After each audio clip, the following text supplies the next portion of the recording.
Sukacitaku adalah sukacitamu. 2 Korintus 2 ayat 3. Sebab aku yakin tentang kamu semua bahwa sukacitaku adalah juga sukacitamu. Jemaat yang dikasihi Tuhan, sederhana tapi menyentuh hati. Aksi bos beri kejutan kue ulang tahun ke pegawainya yang masih remaja ini berhasil membuat netizen terharu. Hari ulang tahun dirayakan setiap orang dengan cara yang berbeda. Ada yang menganggap hari ulang tahun sebagai hari paling penting dalam hidupnya, ada juga yang menganggap sebaliknya. Tapi kebanyakan orang merayakan ulang tahun dengan pesta meriah atau kejutan kue dari keluarga hingga kerabat terdekat. Namun tak semua orang memiliki pengalaman ini, terutama mereka yang berasal dari kalangan kurang mampu. Di video yang kini viral, awalnya dibuka dengan kue ulang tahun bernuansa stroberi lengkap dengan kembang api dan lilin di atasnya.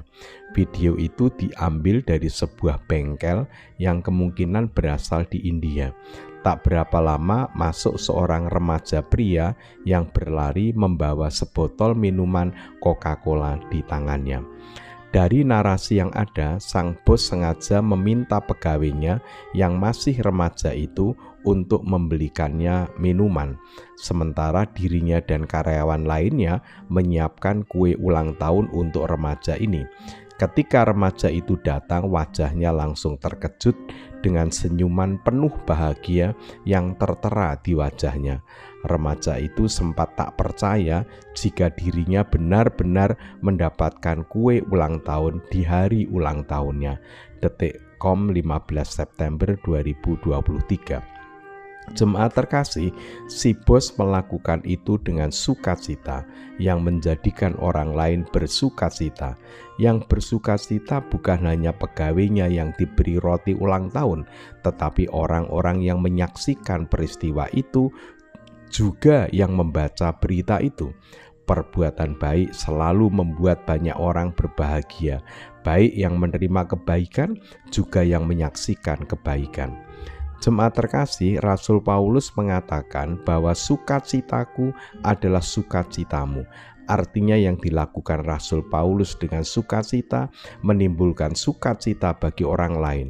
Perbuatan baik yang kita lakukan dengan sukacita pasti akan menimbulkan sukacita bagi banyak orang. Apa yang kita lakukan dengan sukacita memang belum tentu menimbulkan sukacita bagi orang lain. Bisa saja perbuatan kita kurang baik, tetapi kita bersukacita dengan perbuatan kurang baik itu. Namun, orang lain jelas tidak akan bisa bersukacita dengan kejelekan kita.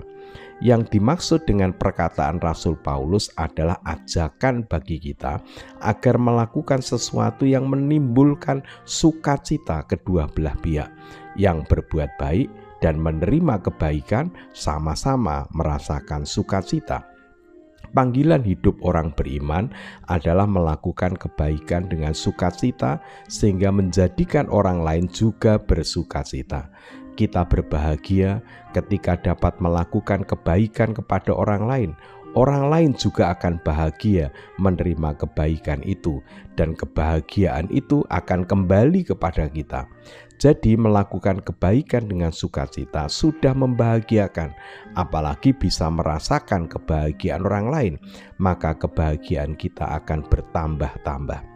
Jemaat terkasih, mari kita meneladani Rasul Paulus. Sukacitaku adalah sukacitamu.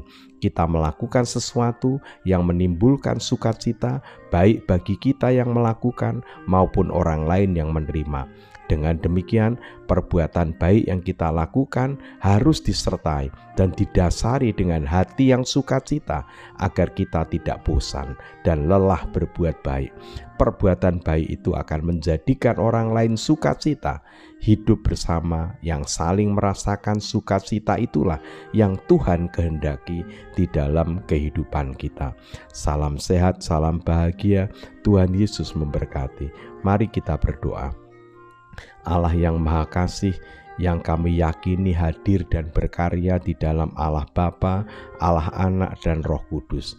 Kami bersyukur sebelum kami beristirahat, Tuhan memperkenankan kami menerima dan menggumuli firman Tuhan.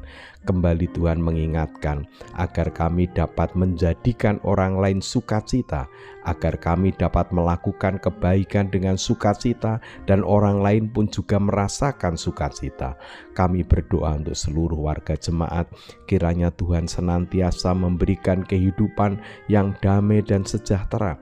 Kami menyerahkan berbagai pergumulan yang kami alami. Ada di antara kami sedang menderita sakit, kiranya Tuhan berkenan menyembuhkannya.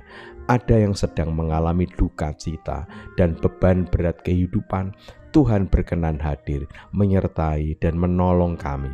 Sebentar lagi kami akan beristirahat, kiranya Tuhan berkenan menjagai kami. Jika esok hari Tuhan masih memberikan kesempatan kepada kami untuk melanjutkan kehidupan ini, kiranya Tuhan berkenan memberikan kekuatan kepada kami agar kami dapat menjalani kehidupan ini dengan bermakna. Ampunilah segala dosa kami, di dalam nama Tuhan Yesus Kristus kami berdoa. Amin.